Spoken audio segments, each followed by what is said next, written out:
Hello, everyone. Welcome.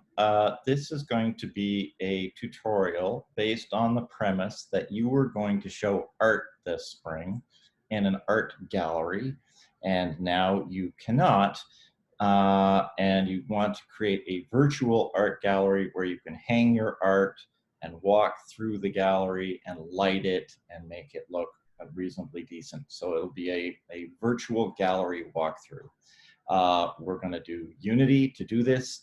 This is not a comprehensive guide to all that is Unity, but it's a tutorial to just get you to that point where you can make art, take your image or your sculpture, put it in a virtual space and walk through on a 2D screen, not VR, but just a 2D screen, be able to walk through like you're in a first-person video game, only it's looking at an art gallery. I have screen share here. And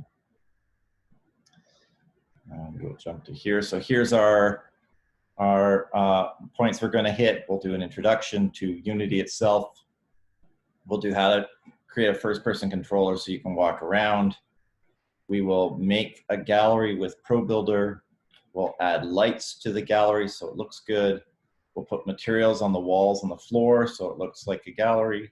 We'll put art on the wall, and if for a bonus, we'll add stairs and make a window so you can walk around the gallery. So let's get started. I'm going to assume that you already have Unity installed on your computer. It's Mac and PC both. Don't pay for it. Get the free version. It's plenty good enough for what we need. So I'm going to go ahead and open Unity. When you open Unity, it opens the hub. And from the hub, then you pick which you want to do. And I'm working on 2019.2. You might have a slightly newer version if you just downloaded Unity. We will call this gallery walkthrough. I'm going to create.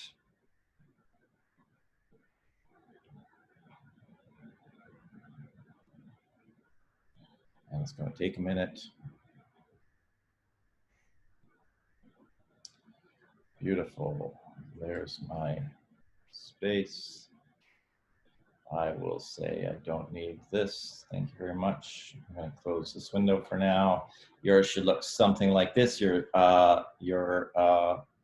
windows might be in a slightly different configuration, but we'll talk about what all those do. So let's put a plane in this space so we have something to walk around on. So I'm going to go Game Object, 3D Object, Plane. And that puts a flat plane on the ground. And let's put a cube in there too, just for fun.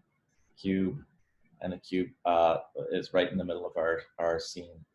We can move anything around with these gizmos here. So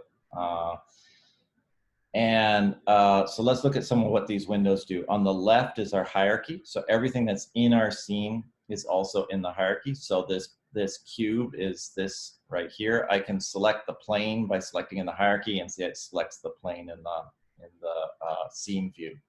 This is a scene view where we're seeing our scene of what we're going to be, where our gallery is going to be. On the right-hand side here is the inspector, and the inspector will have details about anything we click on. So if we click on the cube, the inspector says, oh, this is a cube. We could name it here if we wanted to, and it tells me information about the cube. The most important thing here is the transform, tells me the location and the scale. And when you bring in a new cube, it's going to be at 1, 1, 1, 1, 1 by 1 by 1.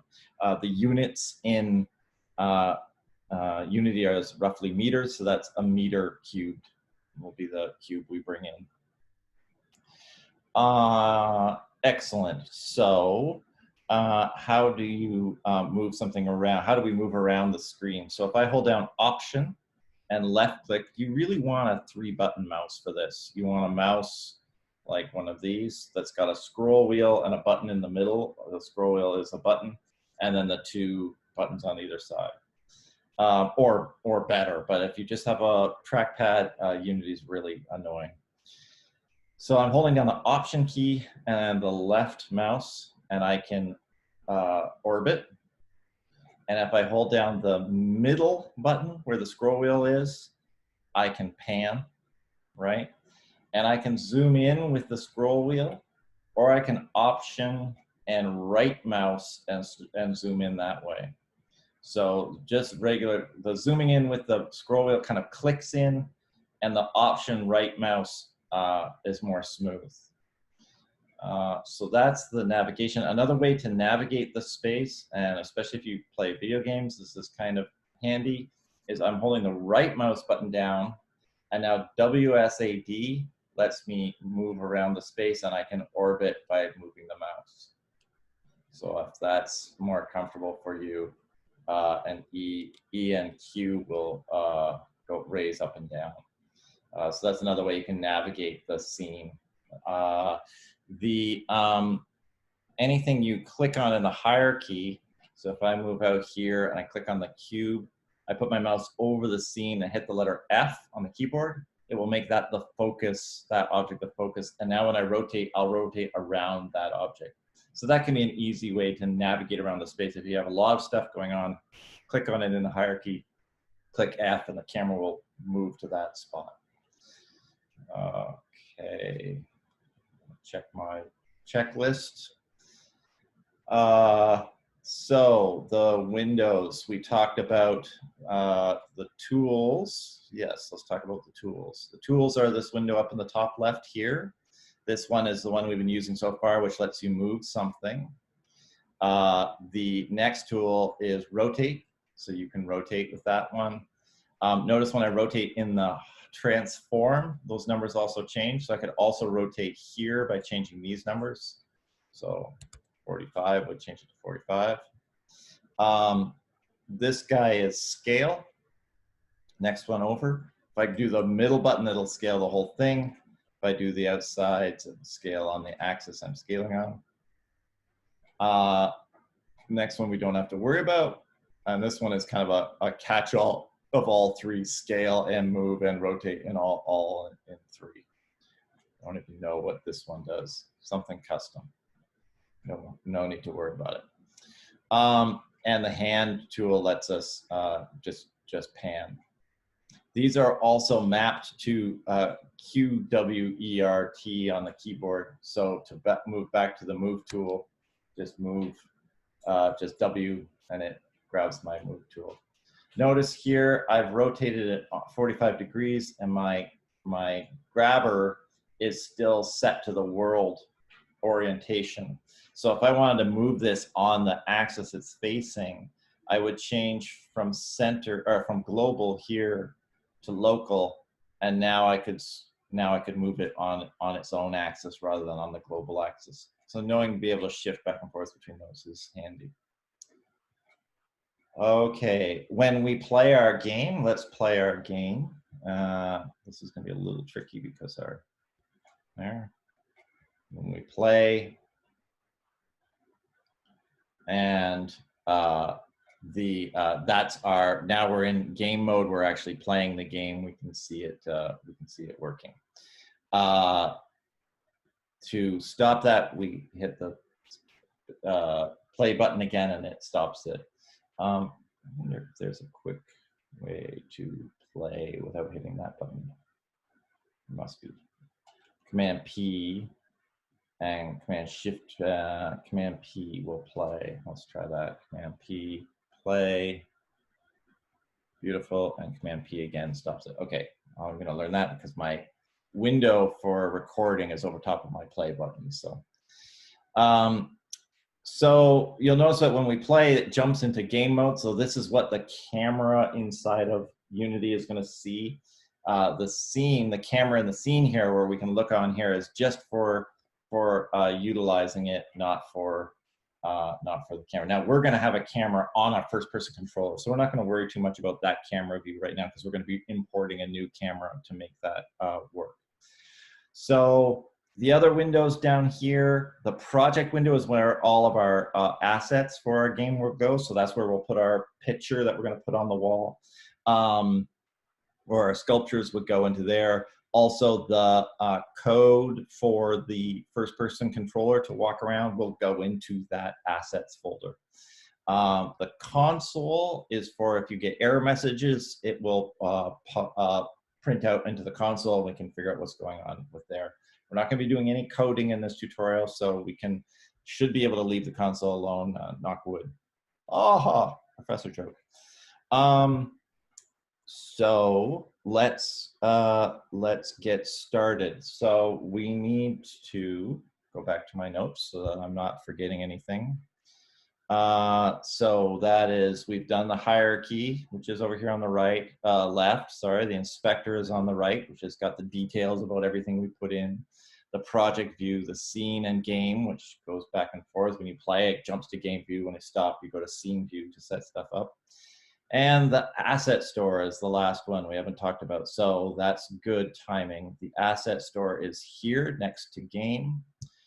And we want to grab something called standard assets. And standard assets are Unity's built-in sort of intro assets for making demo games and stuff like that. So I'm going to write in standard asset. Okay, and here it is back here. So this is the one we want, standard asset set. And I am going to say import. It's going to take a second to prepare the package. And it depends on you and your computer and how much time you have and how big you want to make your project. We can just say import here, and it will. They're all by default all selected, and that would import everything, and you get a lot of stuff to work with, and it's not a bad idea to do it. But if you're just interested in getting a walkthrough, and you just want the code for the walking around, I'll show you what you can select out of here to make that work. And that is, go back here and open this guy. So here is a view of what we need from this standard asset list for the for just the first person character walking scripts. So you want to pause here, you can take a look at that. That's an image. So I might have to refer to that, but I'll keep it here. I don't need anything in sample scenes, so I can turn that off. I don't need anything in 2D, so I can turn that off. I don't need cameras. I do need characters, and I need first-person character. But I don't need this roller ball, and I don't need the third-person character. I do need cross-platform, so I'll leave all of that. And I do need in the editor cross-platform, but I don't want water, so I'll turn that off. And I'll leave that down because that's like the picture. I don't need anything in effects. I don't need anything in environment. I don't need anything in fonts, or particle systems, or physics materials, or prototyping. I do need all of utilities, so I'll leave that. And I don't need vehicles. So that's the set that I need. And I'll say import. It's going to take a minute, maybe especially because I'm also recording. I wonder if that takes bandwidth.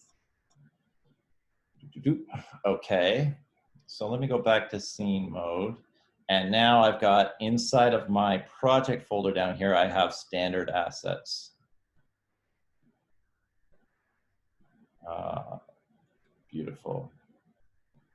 And if I open that and say characters and say first person and say prefab, I can drag first person controller into my hierarchy and put a first person controller in there. I'm going to see if this is going to clear up when I go there. I think it will. Okay.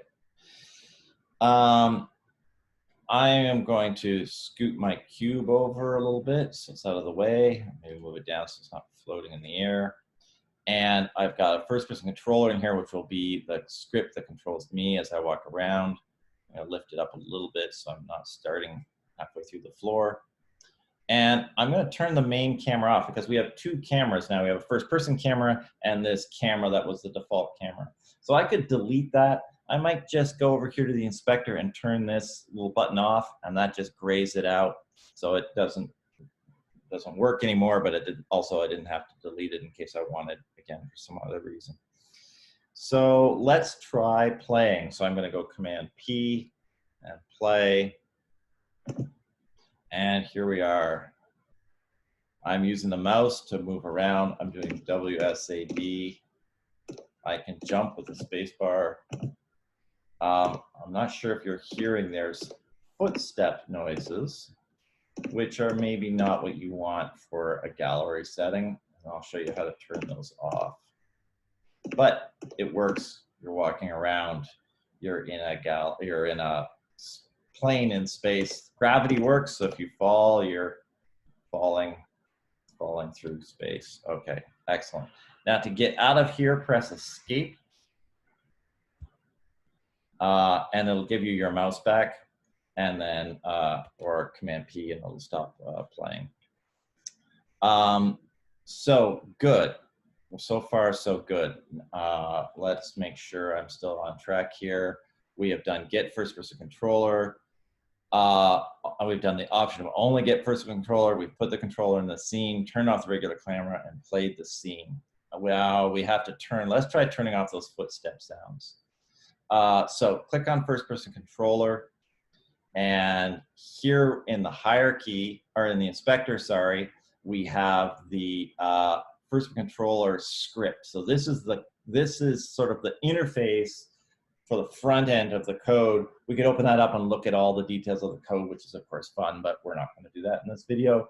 But here is footstep sounds, and these are the sounds for the footsteps. So I could turn this down to 0, and now it just won't have any footsteps. And when I click outside there, and then the jumping and landing sounds, if I want to get rid of those, I click on this little circle next to jump here. That brings up this, and I can say none there, and this circle, and say none there. And now there won't be any sound of my feet clopping. We haven't had to change the code or anything. We're just taking out the sound assets. So it's trying to play them, but they're not there. But it doesn't give us any error messages. It just works fine. Cool. So now let's just double check, play again. You probably weren't hearing the sounds anyways, but yes, they are gone. So we're good. Okay, back to the scene. So now we need to we need to build our gallery, right? Yes, make a gallery with ProBuilder. Beautiful. So, well, there's a kitty who wants to say hello. So we need to go back to here, and I'm going to go to Windows and Package Manager. We're going to use this package called ProBuilder, which lets us do more than just build regular asset 3D primitives. We can be more creative. But it's built in, but you have to sort of install the packages. So we go Package Manager, we wait for a minute, loading packages, there we go, and we go to P's down to ProBuilder, and we say install, and it takes a minute. Let's see if I can find that cat for you. Oh, it went away. It'll be back. Have a little cat break.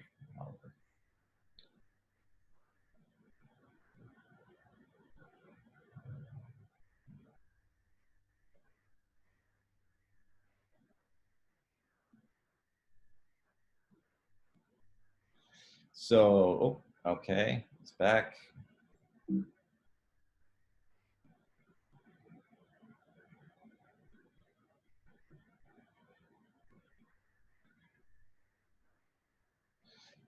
So ProBuilder, beautiful, it's installed.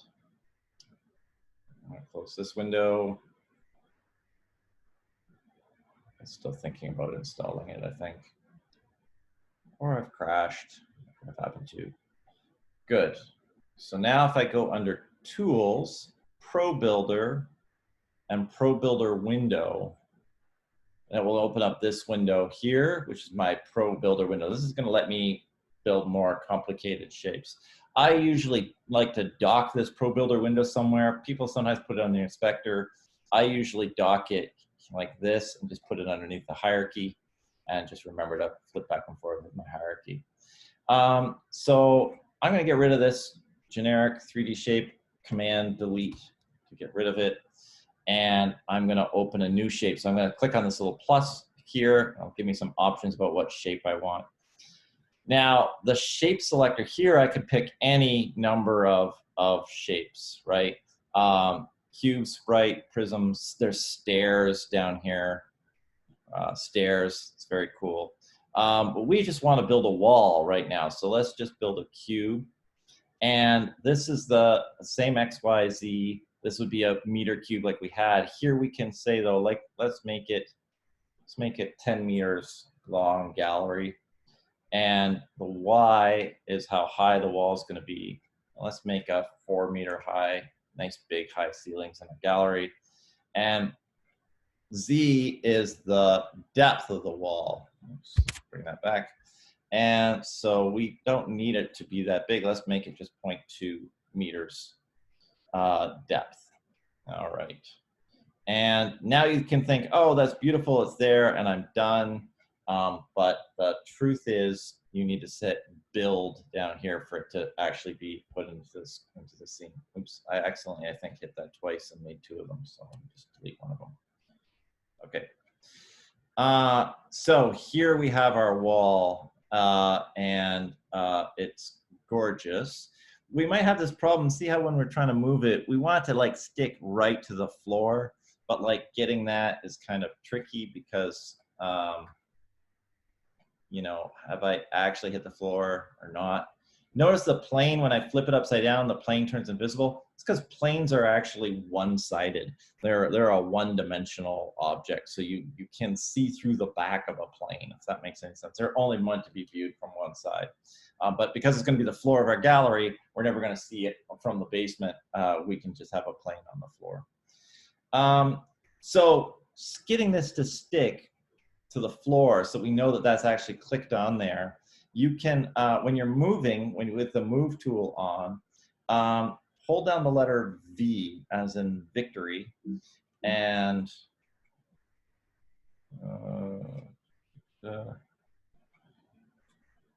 there. And now it will snap to points, and it's snapping 2 points on the floor. So I can snap it like that, and it snaps to the floor. So that's a handy way to get something to snap to a point. Okay, so that's a wall. Let's Command D, and we can build a wall on the other side. Beautiful. Now I could build all 4 walls like this. I could Command D again, and you know, rotate this wall. Maybe make it exactly 90 over here in the inspector. Use my move tool again to move it. Maybe I want to make my plane a little bigger, so let's stretch out my plane so it's a little larger using the scale tool. And let's move this wall into place. So I'm going to hold down the letter V again. Make sure I use the move tool selected. Hold down the letter V, and I can snap it right to that point so that it's right in the corner. All right. I select both of these and slide them over a little bit. I can do the same here. Hold down the letter V, snap it to the corner. Another way we could make this last wall, if we wanted to, instead of making all 4 walls, we can do something called extruding. And we're going to do that to make our door anyway, so let's practice extruding now. So I'm going to click on We have these new tools because we're using ProBuilder that are at the top of our scene view here. And this is like object mode. This one lets us select points. So I can select just a corner. Let me see if I can show you that here. With this point tool selected and I clicked on just the corner, now I can move just the point of a object. So that's what you can't do with the regular Unity's regular 3D primitives that you can do with ProBuilder. With the next tool here, I could select a line. So now I've clicked on the top line here, and now I could move that whole line out. And then this one is face. And again, I can move the whole face. So point or vertex, line, and face. So I want to make a little cut in the wall here, and then I want to pull out that face of that cut and make a new wall. So to do that, I select the line tool, and I'm going to click the top line of the top of the wall of the gallery over here. And I am going to go back to my ProBuilder window and say Insert Edge Loop. Insert Edge Loop makes this line, which I can then move and drag all the way over here. So that's going to define the edge for our wall for us. You notice with this edge loop, it actually makes that line all the way around the object. Okay, so with that selected, excuse me, I'm going to go back to the face tool, and I'm going to select just that face that I selected there. Now, if I drag that, it's going to still move the whole wall, and I want to extrude it. So to extrude it, I hold the Shift key down while I'm dragging, and that pulls it out. Now I can hold V and just drag, and it will snap right to the edge again. So that's another way of making a wall. Neither is necessarily a better method, but it's good to know about extruding because it's a lot of how you build stuff. Okay, so let's use the same method to make a door in our gallery. Oh, let's look around our gallery first. So let's Command P. And there we are. The ProBuilder has this material on it with these grids, which are really kind of nice because they show you the scale. So we know those are 1 meter square grids on the wall. But we'll obviously change that before we make our gallery public. Okay, so Command P again to stop it playing, back to scene view. And I am going to do 3 more of those cuts. So I'm going to select the line tool again. I'm going to select this line at the top of our gallery. We're going to make a door in the gallery here. We're going to say Insert Edge Loop again, and we'll line it up. Let's put it right there, right on one of the meter lines. I'm going to do that again to make the other side of the door, clicking on the top of the wall, Insert Edge Loop, and I'll move it over, and we'll select this one this time. And now I'm going to click on the edge down here on the end of the wall and do Insert Edge Loop again, and this will define the top of the door. We'll make the nice high doors. Okay, so now you can kind of see we've got this face in here. In fact, if we click on face, you can see I've got a face there. I could do this and screw everything up. And if I shift click, I can extrude out. Now we want to get rid of that face, and there's a nice trick for that. We can extrude backwards into the space and then delete that face. The best way to do that is hold V first and then shift and then extrude, and it will snap back to the back wall. So with that all done, now I can just hit delete and I've made a wall. So that was V and then shift and then drag back, and it will snap to the back side of the wall. So that's perfect. You might think, that's great, we're done, we've made a beautiful door. And we look on the other side and, uh-oh, door's not there. And that's because these faces are basically planes that are one-sided. So we got rid of the plane on one side of the wall, but not the plane on the other. So I have to select this one and then delete here, and that's deleted the plane. There's also a little bit of there's a little plane at the transom at the bottom of the floor. You want to select that and delete that as well. Now, if you're a perfectionist, you might want to go in here. These edges aren't exactly lined up, so you might want to say pick these edges here, these points, and connect vertices, and they will put them together so that they're one point. Oh, did that work? Maybe that didn't work.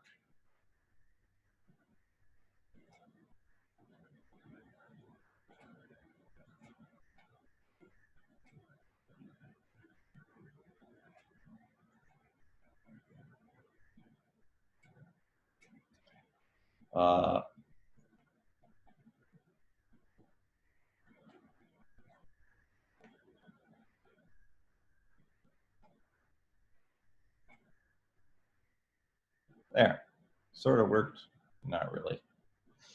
I'm not a perfectionist, so I don't care. We can solve that problem if it becomes a big issue for you. Okay, so let's play it again and see what it looks like. Okay, beautiful. Gallery looks great. And we have a door. We can leave our gallery and come back to it. So let's make a, let's put our painting on the wall. So I'm just gonna look at our checklist here. We have done the package manager, pro builder, window. We have made a wall. We have done the snapping with the V key. We've done the second way to make a wall, and we've made a door with the extrusion method. So let's add some lights to the gallery and talk about controlling the ambient light. Maybe we should put a roof on our gallery first. I hate to do that, but I guess we should. So I hate to do it just because it makes navigating a little bit more of a pain, but no problem. We need to at some point. So let's make a roof. We can do the same method we did with the extrusion. We could say, click on a line and click on, oops, there. And we can say insert edge loop. And we have an edge loop there. And now I can go select the face and select that face I just made, and then hold the shift key down and extrude that out. And now hold N and shift. Oops, sorry, I don't need to hold shift, sorry. Just hold N key down and snap it right to that spot. Okay, let's take a look at our gallery now.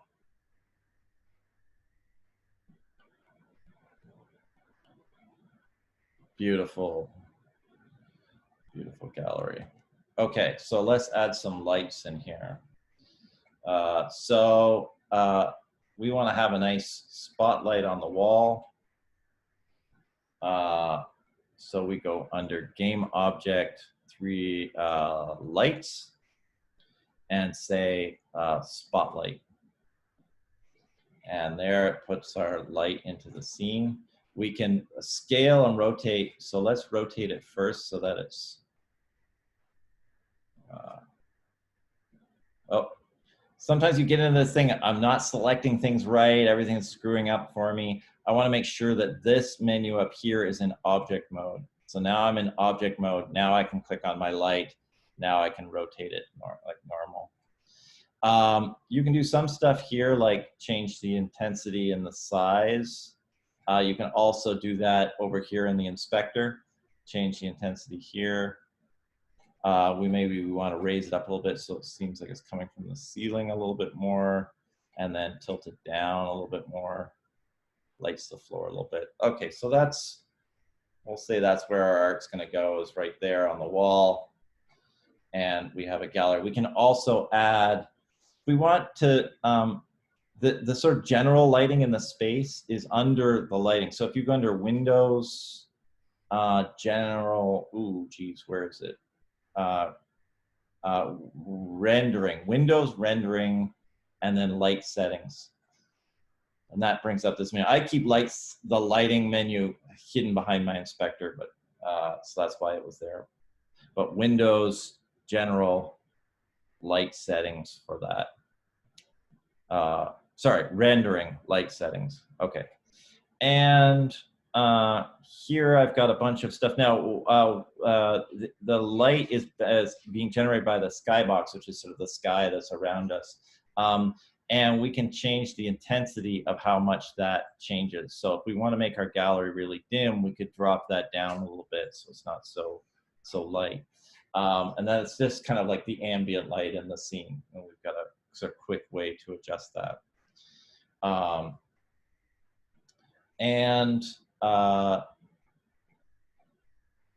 Then we could also add, if we wanted to, more lights, like a directional light of a sort of a general direction. If we wanted to sort of generally light that whole wall, we could do something like that. And then go back to the inspector. Maybe that's too intense, so we just want to drop it down a little bit. We change the indirect. That's how much it's going to bounce around the space. Leave the rest. So you can change the color of the light if you want to. So if you want it to be a little more yellowy, red, there it's got a little orange tone to it. Usually just leave it white, but you can do whatever. Okay, so we've got a gallery, we've got it lit. Let's bring in some art. Oh, let's make some material. So we can make our walls, get rid of this checkerboard and make our floor look nice. So let's go back to our project window and go back just so that we're on the assets here. And we will create, and we want a material. And we'll call this walls. And here we can change the color of what we want the wall to be. We want it to be pretty much white, but let's make it a little bit off-white, just make it classy. Ooh, it should be a little cool, right? Let's make it a little bit eggshell creamy. And we can drag this just onto our objects. Now, the nice thing about ProBuilder is we could, if we want to, select the face and just put the material on the face. If we drag it this way, it's going to put it on the entire wall. But for us, that's kind of fine. Who cares? But if you want to get fancy, you can, different faces can have different materials in ProBuilder. Let's make another material for the wall. Create material, or for the floor, sorry. And that should be a little bit darker gray because it's concrete, because this is a classy gallery. Okay. And we can drag that onto the floor. Floor onto floor. Does that not work? There we go. Notice once it's applied, I can change it and it will change it. So you just need to be quite a bit darker.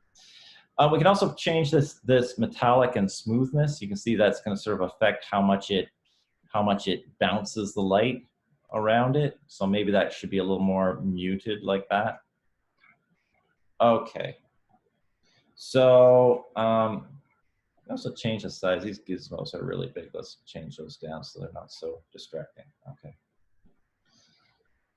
So here's our gallery. Let's take a look again at our gallery. Beautiful gallery.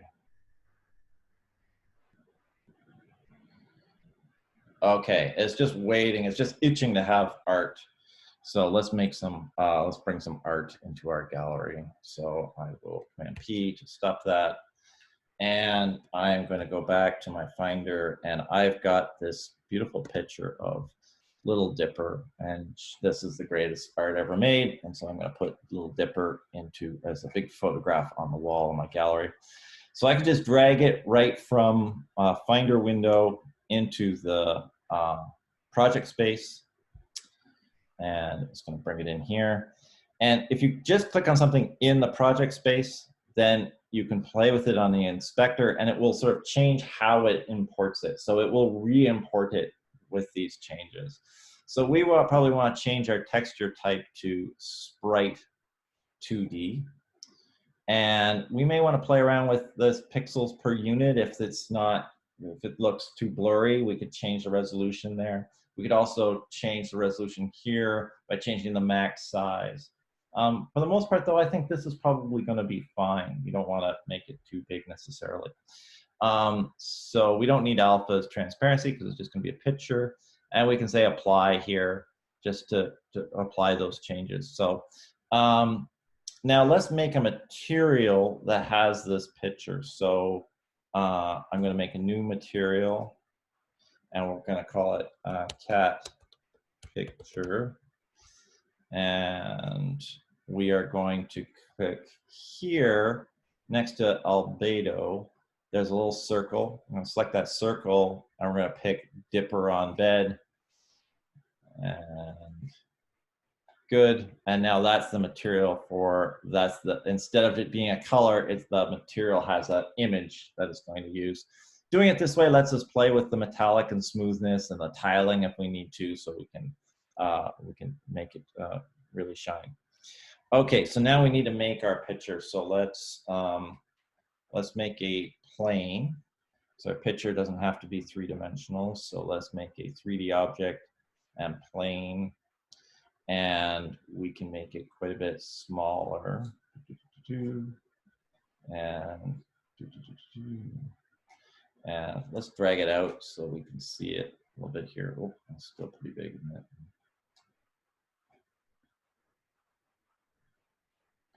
Okay, and we want to tip it up, right? So that it goes on the wall. Like yay. Make sure that's exactly 90. Let's see what that would look like here. Still too big, isn't it? Use our scale tool in order to do it. Okay, that's probably about right. So now we can apply our cat material. I'm going to apply the actual material, not just the image. I'm going to drag that onto the face, and there we've got our picture of our kitty. And now I want to put it in the gallery in the right spot, so I'm going to drag it back in here. I'll move my camera aside. Just before it disappears there. Oh. My computer. Okay, beautiful. And maybe center it in the light.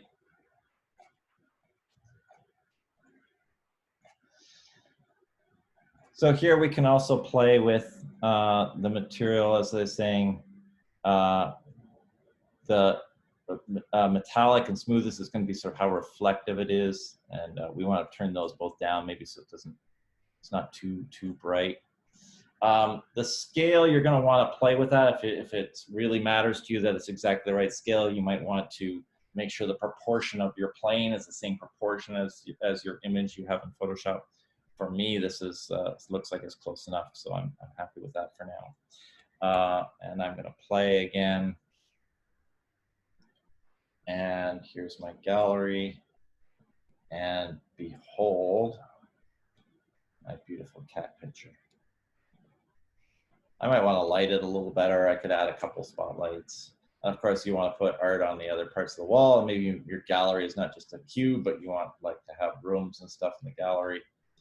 You might want to make a window and do the same thing you would do for cutting a door, and make a material that instead of being opaque, you can make a material that is transparent, and then you can have a glass that's sort of see-through. I'm going to leave that for now because I'm worried this is such a long video that it's not going to save, right? So I'm going to save it, and I will put those steps up online also. And there you have it, walkthrough video. I will stop sharing, and I will end the meeting. Okay, bye.